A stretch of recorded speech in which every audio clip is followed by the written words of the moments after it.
Caião, eu tenho consciência que no mundo teremos aflições. Então basta. Que o mundo... o cara tem essa consciência. Agora só tem que ter bom ânimo, né? Pois é. Eu tenho consciência de que no mundo teremos aflições. E que o mundo é como é por causa da ação humana.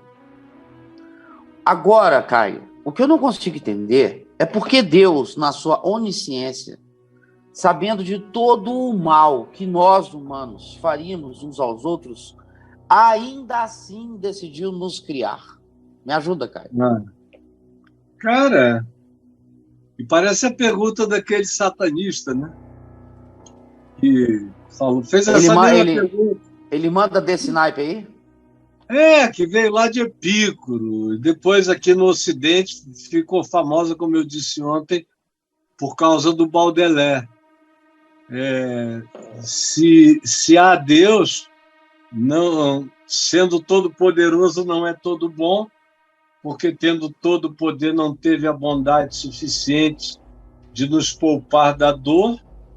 E se ele é todo bondade, não é todo poderoso, porque tendo toda a bondade não teve o poder suficiente de prevenir a dor e o mal. É a mesma coisinha aí do nosso amigo. Agora, se ele sabe que no mundo a gente tem aflição, é porque no mundo, cara, a gente tem aflição. Agora, a diferença, sabe qual é? É de aflição para aflição. Porque ele tem aflição, não tem? Eu também tenho aflição, ele pensa que eu não tenho?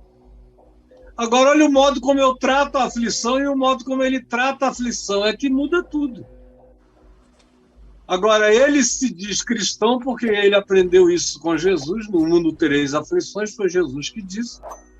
Ele só não guardou outra parte, mas tem de bom ânimo. Porque eu venci o mundo. Porque um cara como você, meu filho, e como eu, sem aflição no mundo, vira diabo. Eu sei que eu, passando pela terra, rei da cocada preta, sem dor, sem angústia, sem relatividade, sem perda, sem lágrima, sem herpes zoster, sem dor de dente, sem fome, sem doença, sem cautelas, sem impotência, sem frustrações, sem desapontamentos, sem traições, sem choques, sem surpresas, podendo realizar todos os desejos, todos os caprichos, todas as vontades, com toda a capacidade e poder de todas as completudes dos meus sonhos, sejam eles quais sejam, eu me torno o próprio diabo, e eu estou falando de mim. Eu sei que eu, sem tribulação, sem consciência de culpa, sem a dor de aflições que me remetem para a minha própria idiotice, para as minhas escolhas loucas, para a minha tendência à banalidade, à vaidade, à arrogância e à soberba, à mentira para facilitar os caminhos, à sedução, entregue com todo o dinheiro do mundo na mão, eu não iria virar um ser melhor do que eu sou. Eu iria me tornar o cara mais horrível do mundo. E eu dou graças a Deus pelas tuas tribulações, porque atribulado você já fica fazendo pergunta do diabo, cara. Imagina você sem nada. Ia virar um demônio terráqueo andando por aí. A dor nos salva. A tribulação nos humaniza. O sofrimento nos irmana, nos solidariza, nos quebranta, nos melhora, sabe por quê? Porque esse mundo já não é perfeito há muito tempo. E quando a gente está falando de perfeição, a gente não está falando dessas perfeições românticas de vocês. Porque o homem na Terra, conforme a narrativa bíblica, e a narrativa bíblica não nos remete para o primeiro hominídeo, nem nos remete para o Homo erectus, não nos remete para a Lucy, o Australopithecus, não nos remete para o Cro-Magnon, não nos remete para nada disso. Nos remete para a criação recente do Homo sapiens sapiens, que já é como eu sou, como você é. E que nascemos dotados com dotações especiais. No meio da evolução e da criação de Deus, na perspectiva de uma criação evolutiva, tudo vem sendo criado há 4,5 bilhões de anos na Terra, desde os primeiros caldos primevos, onde os organismos mais primitivos e resilientes que resistiam ao calor, aos geysers, aos vulcões, mas que foram se sofisticando, da mononuclearidade, começaram a se dividir, se sofisticar. Isso levou bilhões de anos até a gente chegar, há alguns 1000 anos atrás, ao Homo sapiens sapiens, que é esse ser que não vai mais de galho em galho, que anda já ereto há um bom tempo na Terra, que já estava aprendendo a desenvolver inteligência funcional como um chimpanzé desenvolve, como outros primatas desenvolvem, como passarinhos, como outros fazem, não éramos só nós, que foram aprendendo as funcionalidades, mas houve o dia do sopro, o que o Gênesis chama do sopro do hálito de Deus. E aí eu me levanto dizendo eu. Os outros não diziam eu. Os outros tinham a defesa instintiva de algo que não era ainda o eu espiritual e psíquico, era só o eu instintual e mamífero, de defesa, como qualquer animal tem. Mas quando o homem apareceu como eu sou hoje, você é hoje, ele apareceu como uma criação especial. Teve um sopro diferente, um sopro divino. Isso, hoje em dia, uma quantidade enorme de estudiosos da paleontologia, da arqueologia e de todos os fósseis e tudo mais, reconhecem cada vez mais que o homem, conforme nós o conhecemos, difere fundamentalmente dos hominídeos com alguma lógica funcional que nos precederam. Nós demos um salto quântico. E você lembra que no início, nós humanos só comíamos frutas, nós éramos veganos. Nós humanos fomos criados veganos. De todas as árvores, ervas, de tudo do jardim, podeis comer fartamente. Não disse podeis comer também animais, nada. Não tinha a relação do homem, desse Homo sapiens que levou o sopro, não era carnívora, não era um ser onívoro. Os que nos precederam eram, a gente tem sinais de caça de tudo, de hominídeos que já tinham aprendido ferramentas, como as ferramentas da região de Clovis, de seres hominídeos que caçavam mamutes enormes. Tinham sobrevivido às grandes catástrofes terráqueas, que já foram 6 grandes catástrofes, e com animais sobrevivendo e se aperfeiçoando. Nós somos filhos dessa última etapa, desse sexto dia. Parece que cada dia do Gênesis correspondeu a uma catástrofe universal, onde tudo foi recriado, reaperfeiçoado, refeito. Aí surgimos nós, a imagem e semelhança de Deus, que significa saber dizer eu sou, olhar para dentro, olhar para cima, saber que existem mais e entender a diferença entre nós e os outros, e entre nós e o nosso semelhante. Essa, afinal, é carne da minha carne, é osso dos meus ossos, mas não sou eu, é ela. É a outra que me completa. Isso é um avanço de consciência psíquica que é um salto monstruoso, porque macho e fêmea sempre se entenderam na criação toda.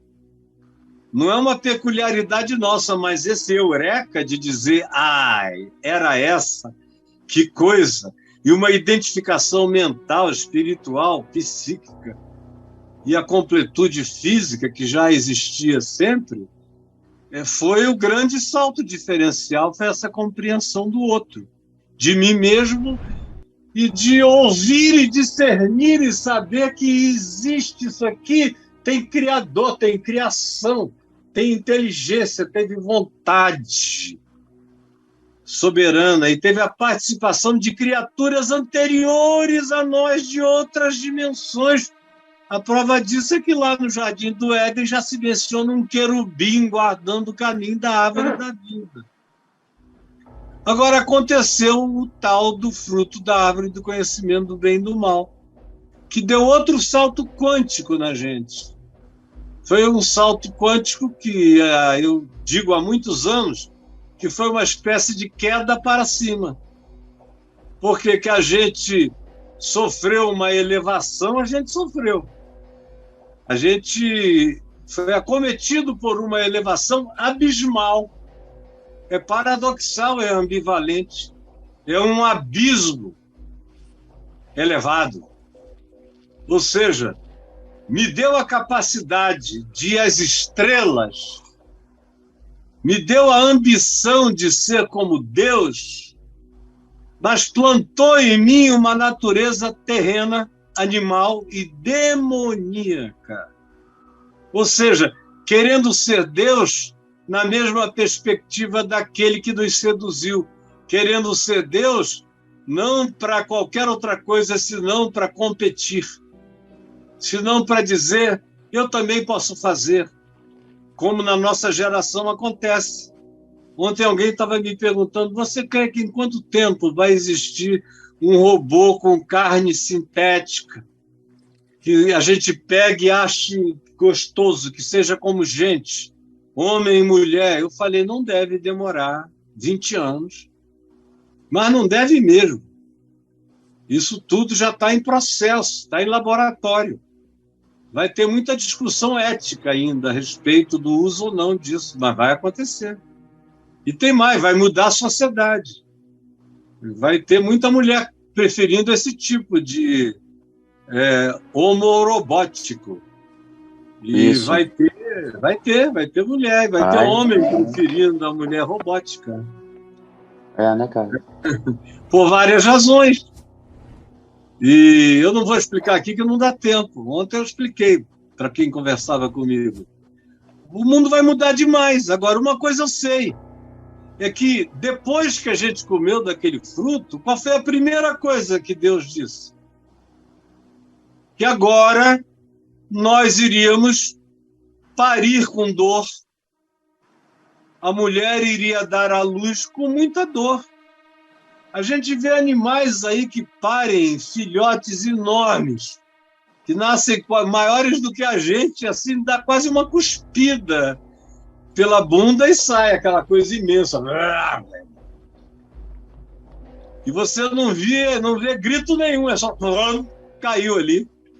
Agora aqui entre nós, a sociedade humana inteira, o que morreu de mulher dando à luz, não está escrito. A minha mulher, Adriana, se não tivesse nascido já no tempo da cesariana, ela teria morrido no primeiro filho.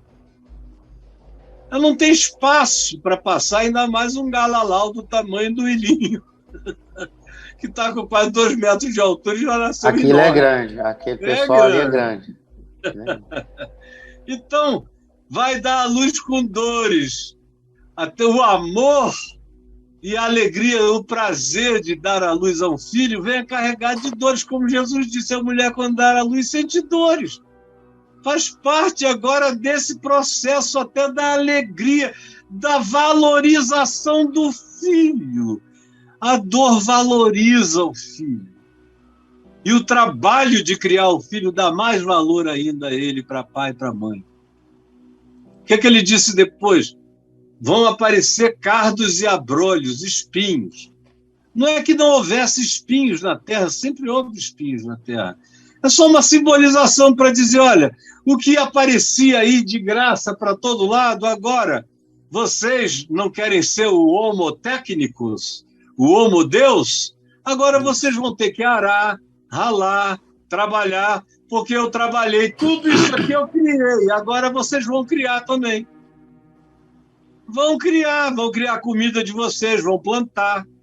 Eu dei tudo de graça, agora vocês vão se virar. Aí os animais que antes tinham uma relação de respeito com a gente passaram devagar a perder o respeito. Porque nós passamos a não nos satisfazermos mais como veganos e comemos e resolvemos comer animais e carne. E aí o olhar moral da morte de um animal passou a se transformar num elemento latentemente culposo dentro da gente, mas o gosto desse novo alimento se tornou insuportavelmente saboroso. E aí não se conseguia mais parar. Mas durante muito tempo, nós fomos só veganos. Depois é que o livro de Gênesis diz que daquele tempo em diante, o Senhor Deus permitiu que os homens comessem também carne de animal. Aí deixa eu responder a sua pergunta. Aí você vê um leão pegando um cervo, comendo, aperta o pescoço, estrangula, mata leão, bicho morre, ele morde, abre a barriga e começa a comer as entranhas, de dentro para fora. Aí vai você num safari, olha aquilo e diz, ai, por que que Deus criou o mundo assim, aonde um cervo tem que morrer para um leão se alimentar? O cervo não diz, eu, cervo, estou morrendo, ele não sabe que cervo é cervo. E o leão não diz, eu, leão, estou comendo um cervo. É só uma fome e é um instinto. O de um é de fugir, porque sabe que aquele ali tem mais força, e desse outro é de comer, porque sabe que aquele ali é o alimento, mas não tem nada moral, não tem nada ético, não tem bem e mal naquilo ali. E eu acho interessante é que o pessoal não diz a mesma coisa de peixe, né? Mas o peixe está vivo, mas eu não vejo as pessoas dizendo, meu Deus, elas falam do leão comendo, falam das grandes feras vorazes, da hiena perversa, no seu bando comedor. É disso que falam. Agora, do peixe que você pesca, bota ali e come, ninguém diz nada, parece que aquilo é permitido. Por quê? Porque o olhar moral dos humanos é que cria essa sensação de que certas coisas são boas e certas coisas são más. Até coisas que aconteceram sempre, porque os leões sempre comeram os cervos. Desde sempre. E os hominídeos sempre deram o seu jeito para viver. Fosse com fruta, fosse sem fruta, fosse como fosse. Mas ninguém tinha um olhar moral da morte. Foi depois desse salto quântico, dessa elevação abismal, que é a nossa queda, que nós passamos a interpretar o mundo com olhos morais, como se fosse Caim matando Abel. Isso sim é terrível. E não foi Deus quem fez, foi Caim que matou Abel. E o mundo está como o mundo está por causa de coisa alguma que Deus tenha feito. Nós herdamos o melhor do planeta Terra. Nós, humanoides, humanos, Homo sapiens sapiens, que estamos aqui com essa nossa culturazinha de 50, 70 mil anos para cá, ou no máximo 100 mil anos, 120 mil anos para cá, com cidades construídas que a gente está achando por aí. Quanto mais escava, mais a gente vê a inteligência do Homo sapiens sapiens e a antiguidade dele. Não é muito, mas 200 mil anos já é um tempo, comparado com a soma da genealogia bíblica de 6 mil aninhos, o que é brincadeira, né? Então, o olhar moral nós adquirimos na nossa transgressão. E aí a gente empresta esse olhar moral e transforma isso em filosofia, que alguns filósofos bobos, ou um satanista como o garoto que eu citei ontem, que está aí, está até fazendo mal aos outros, porque ele tem atrás de si aquele diabo, aquele capiroto vermelho, tem Zé Pilintra, tem, acho que Iemanjá, tem algumas coisas atrás, e ele diz que ele é discípulo de Satanás. Eu digo, meu Deus, eu não sei como é que o pessoal dos cultos afro não moveram um processo ainda contra eles, porque o que ele está implicitamente dizendo é que o pessoal daquele culto ali cultua Satanás. Isso é anticonstitucional. Então, até nesse sentido, o bicho é pobre de pensamento. Mas você também está precisando crescer, garoto. No mundo tereis aflições, deixa eu te dizer, para você melhorar, você ainda vai apanhar um bocado, viu? Porque nem sofreu nada ainda, já está com essas questõezinhas. É o que? Espinha que está nascendo muito? As minhas espinhas. O que é que está dando em ti? Deu uma impinge? O que é que pegou em ti, meu filho? Estou sofrendo, Caio. Por que que ele permitiu? Para você virar gente. Porque sem sofrimento ninguém cresce. No mundo caído, no mundo onde a gente quer ser Deus, a gente quer parear com Lúcifer, sem o esmagamento da dor, todo mundo vira diabo. Agora, a pobreza no mundo não tem nada a ver com Deus, tem a ver conosco, com os poderosos que não compartilham, tem a ver com as ideologias da perversidade criadas pelos homens. Tudo que está matando os homens e que está acabando com a Terra é produção humana. Tudo. Até o grande dilúvio que veio como resultado de uma adulteração total da genética humana e planetária, conforme a gente lê em Gênesis 4, feita pelos entes alienígenas chamados de Benai Elohim, que mudaram os DNAs e foram fazendo híbridos e criando híbridos, conforme a Bíblia diz em Gênesis 4, e todas as culturas da Terra falam a mesma coisa, são 1.500 culturas contando a mesma história, sem nenhuma conexão entre elas. É antropologia coincidente demais para ser só uma lenda. Então, a história humana tem que ser restrita. E você tem que aprender o Evangelho, tem que aprender a virar gente, tem que aprender a ir para a cruz, porque sem cruz não tem ressurreição. Não tem nada disso. Se quiser aprender, ouça o que eu estou dizendo, leia o meu livro, O Enigma da Graça, O que o Sofrimento Ensina, e vire um homem, deixe de ser menino tolo. Desculpe a minha franqueza. Tá bom?